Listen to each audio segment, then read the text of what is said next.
You have to learn how to let the dead bury the dead, and you have to learn how to stay out of those cemeteries. What do I mean by that, and why am I saying that? I get the impression that there is something that's trying to hold on to you.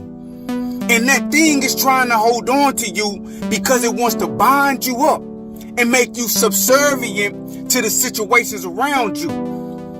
It's trying to bind you up and make you subservient to the situations around you. And it's trying to stop you from elevating and becoming the best version of yourself. There are things in your past that you let die.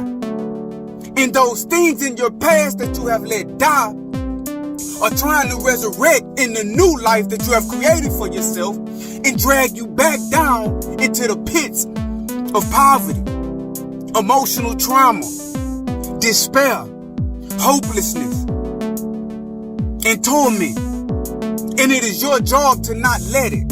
Some of us, we have relationships from our past. And those relationships from our past have kernels of light within them. They have small bits of good times within them. But ultimately, those relationships from our past were detrimental to our mental health, our spiritual health, and our physical health. And at some point, we found the strength, be it internally or externally, to bury that relationship.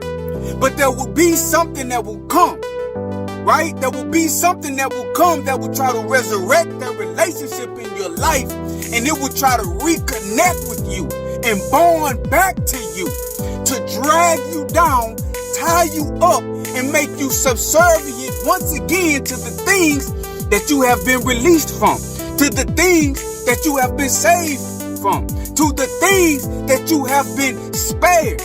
And you find yourself a lot of times in life going back to the same filth, thinking that now it will be different. I know.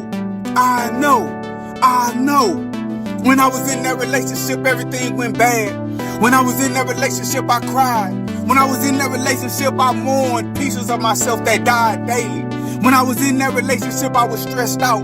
When I was in that relationship, I was tormented. I was cast to and fro.